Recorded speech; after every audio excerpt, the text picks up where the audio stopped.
if you can write this much, the best way to do this is write it, read it, write it again. 再一次写，再一次写，2次、3次，再一次写，这样比较好的 right? Because that way you can fix your mistakes and you can try different things.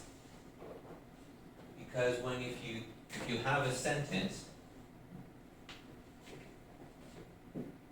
all you really need to do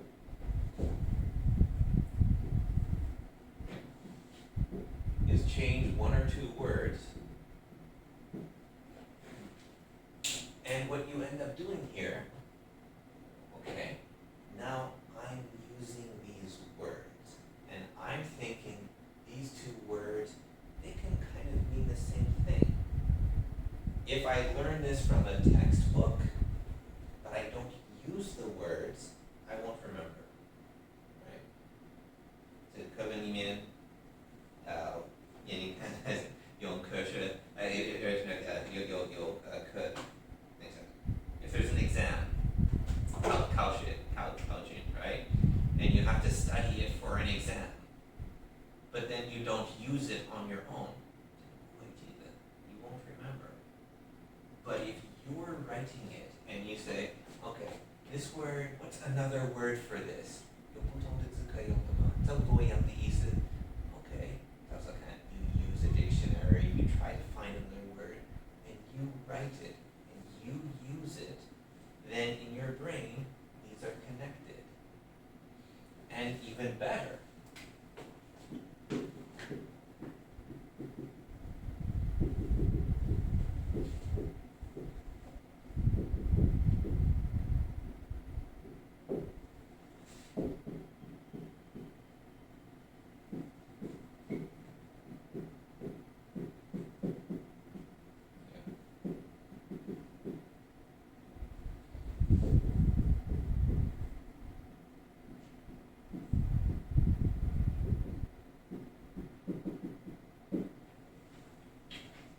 you can write the same basic idea 4 or 5 different ways, well, what are you doing here?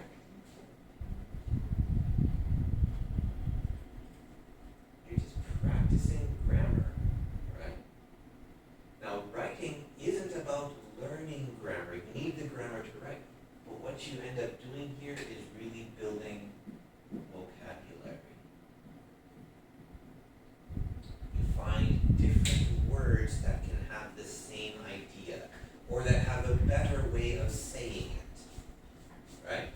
You find different ways to use a word, and you practice with it, you play with it, you use it. And this is really, really, really helpful then for speaking.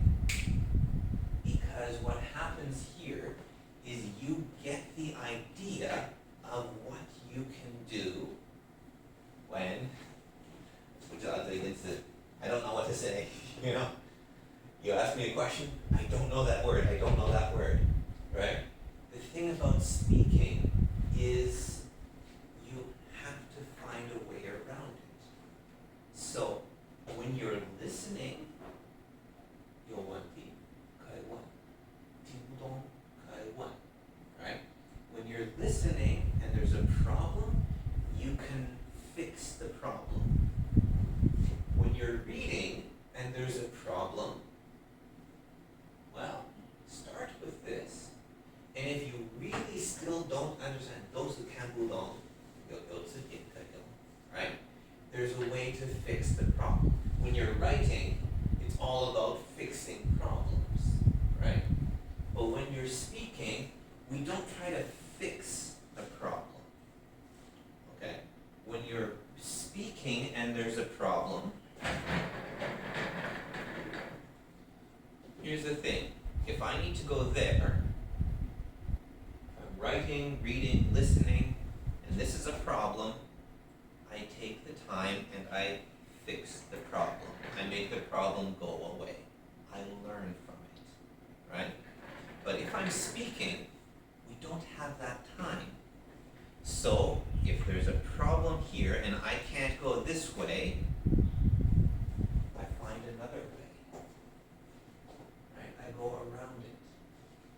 that's how all of these other skills work together. Practicing this when you write means that when you're trying to speak, you have other things you can say. You can find a different word. You can find a different way to make your sentence work, right?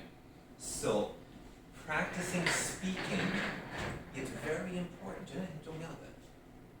但是 you can't just practice speaking, right? You need to do all of it. You need to do it the right way. So, when you're trying to speak in English, right? If you can't think of the right word, what are some of your choices? You can change the sentence around. A pen is necessary, you need a pen, okay? We can try to change things around. We can find a different word. What else? Like if I ask what you study, okay? You told me animation, and if I don't understand what you're saying, 有可能是发音的问题，有可能是单词的问题，有可能是我的问题 ，right? 但是如果有这边的问题，怎么办？ What can you do about it? For tourism, this is very important because you will always meet people who don't understand you, right? So what do you do?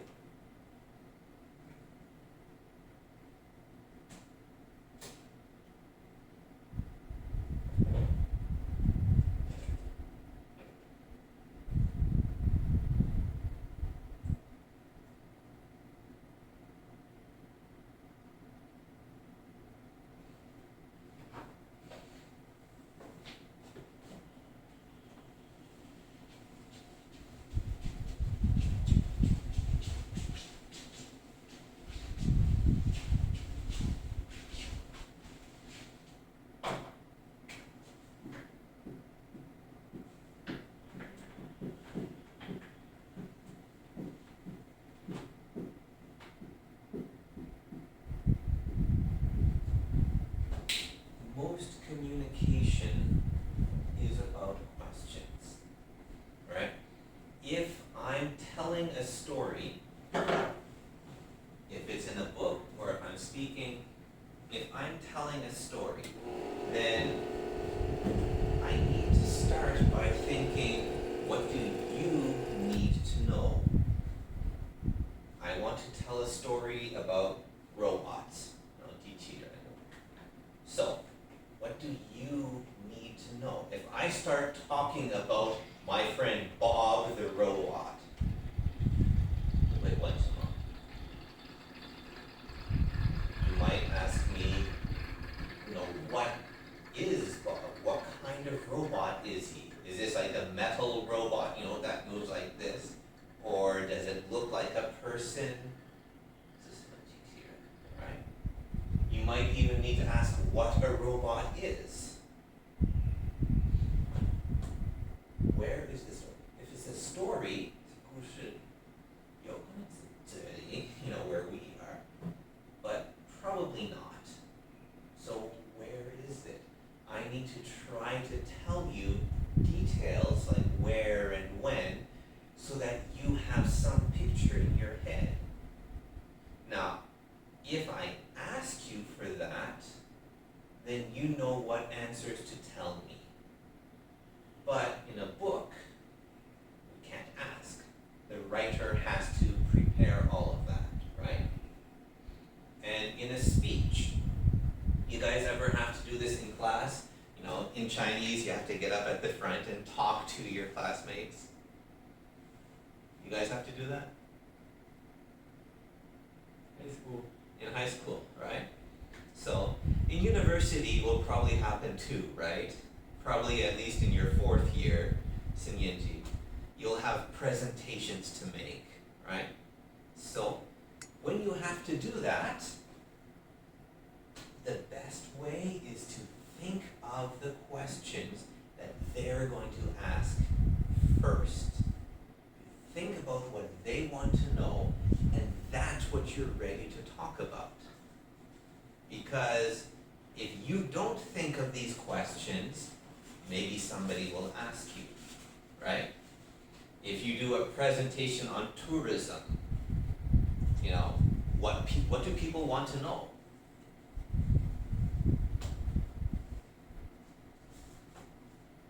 What is tourism? Why is tourism important?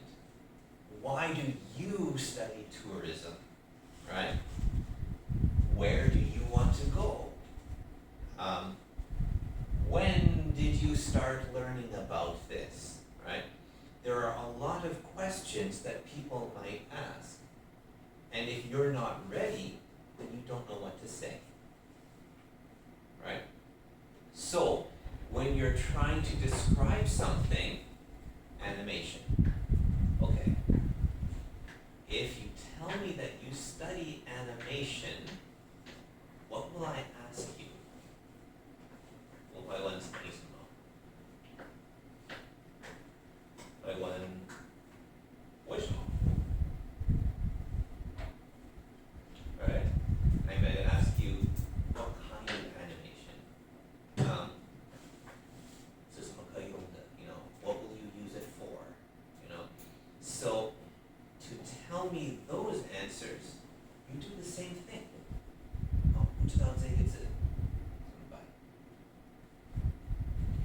Describe it. So if you want to tell me that you are, you know, doing animation for movies, okay? If it's for movies, but you don't know how to explain it.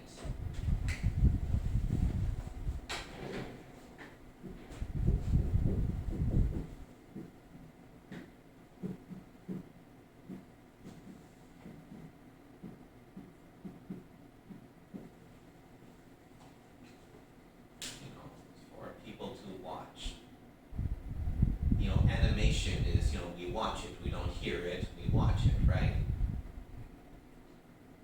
Where, when, why? Where would people watch your animation? Will they watch it on their phones, on their computers? Will they watch it in a movie theater, you know? Where will they see it? Is it on the internet or is it on a disc? I do one thing. Människan kan utmåla animation.